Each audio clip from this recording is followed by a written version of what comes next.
직접 코드를 실습해 보시면 됩니다. 복사 붙여넣기 하면 되는 거 아니야? 헤헤.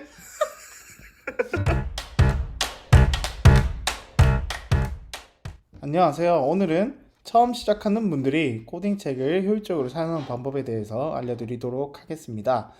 코딩은 블럭을 조합하는 거라고 말씀드린 적이 있습니다. 책들은 이런 블럭이 어떤 게 있는지, 어떤 특성을 가지는지 알려주는 역할을 합니다. 그래서 처음에는 일단 가장 쉬운 책을 골라서 한번 쭉 보시는 걸 추천합니다. 초보자시니까 가장 기본적인 블럭부터 익히시면 됩니다. 고급 블럭은 나중에 고급 프로젝트를 하시게 되면 자연스럽게 찾아보시게 될 것입니다. 그리고 진짜 강조하고 싶은 것은 코딩은 실전입니다. 그냥 책을 읽어서 눈으로 읽지 마시고 반드시 예제를 직접 따라치셔서 하셔야 자기 실력이 될 수가 있습니다. 그리고 하나 더 강조하고 싶은 것은 외우기보다는 많이 쓰는 것을 처음에는 추천합니다. 처음에는 무조건 많이 하셔서 익숙해지셔야 합니다. 체화시킨다라는 표현처럼 습득을 해야 합니다. 일단 처음 시작하시는 분들은 계속 반복해서 연습하시면 됩니다. 사실 초급자를 넘어선 분들에게는 이 방법이 효율적이지 않을 수 있습니다. 그런 분들은 필요한 부분만 골라보시면 됩니다. 자, 그럼 한번 해볼까요? 파이썬을 활용한 코드 입문서로서 점프 투 파이썬을 사용할 것입니다. 구글에 점프 투 파이썬을 검색하시면 바로 나옵니다. 자, 들어가 봅시다. 위키독스 같은 경우에는 종이책과는 달리 인터넷만 있으면 언제든 들어가서 보실 수가 있습니다. 특히 프로그래밍 관련 책들이 많이 있습니다. 자, 보시면 여러 목차들이 있는 걸 보실 수가 있습니다. 처음 보시는 분이시라면 반드시 순서대로 차근차근 다 보셔야 합니다.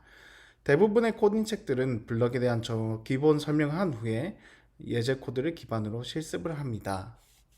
숫자형을 한번 보겠습니다. 숫자형이 어떤 것인지, 어떻게 만들고 사용할 것인지, 숫자형을 어떻게 활용할 것인지에 대해서 설명이 있습니다. 차근차근 읽어보시고 예제 코드를 그대로 따라치시면서 사용법을 익히시면 됩니다. 다음으로 문자형을 봅시다. 보시게 되면 문자는 또 어떤 것인지, 어떻게 만드는지, 그리고 연산, 인덱싱, 슬라이싱, 포매팅 뿐만 아니라 함수까지 있습니다. 이렇게 많아 보이지만 사실 공부법은 같습니다. 보시다시피 설명을 읽고 그 다음에 그대로 코드를 따라치시면서 사용법을 익히시면 됩니다.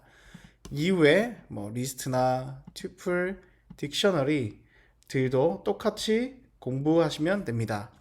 중요한 것은 연습 문제입니다. 각 문제들은 지금까지 공부한 것을 기반으로 풀어보는 것입니다. 여기에서 중요한 것은 코딩은 오픈북이라는 것입니다. 잘 기억이 안 나시면 언제든지 다시 찾아보시고 참고하셔서 문제를 풀면 되는 것입니다. 외워서 문제를 풀 필요는 없습니다. 많이 하다 보면 자연스럽게 될 것입니다. 예를 들어서 Q4를 보면 문자열 인덱싱을 사용해 보자 라고 되어 있습니다. 자, 이렇게 쭉 공부를 하셨는데 문자열 인덱싱이란 게 잘 기억이 안 나시면 그냥 바로 문자열 자료를 키셔서 인덱싱을 들어가신 다음에 참고하시면 됩니다. 그리고 다양하게 문제를 풀어보려 하셔야 합니다. 본 문제는 자, 예를 들어서 P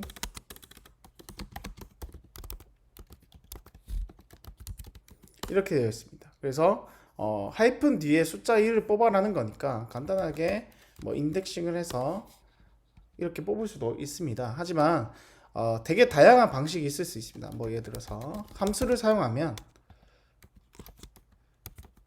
이렇게도 풀 수가 있습니다. 그래서 다양한 방법들을 한번 찾아보시면서 어떻게 하면 블록들을 잘 조합할 수 있을지 계속 공부해 나가신다면 될 것입니다. 이렇게 외우지 말고 읽어보고 따라하는 방식으로 한 3번만 꼭 해보세요. 그러면 파이썬이란 언어를 가지고 무언가를 만들 수 있는 기본을 갖추실 것입니다. 오늘은 책을 효율적으로 사용하는 법에 대해서 이야기해 보았습니다. 다음 영상에는 아내와 함께 작은 프로젝트를 하는 실전편으로 돌아오겠습니다. 감사합니다.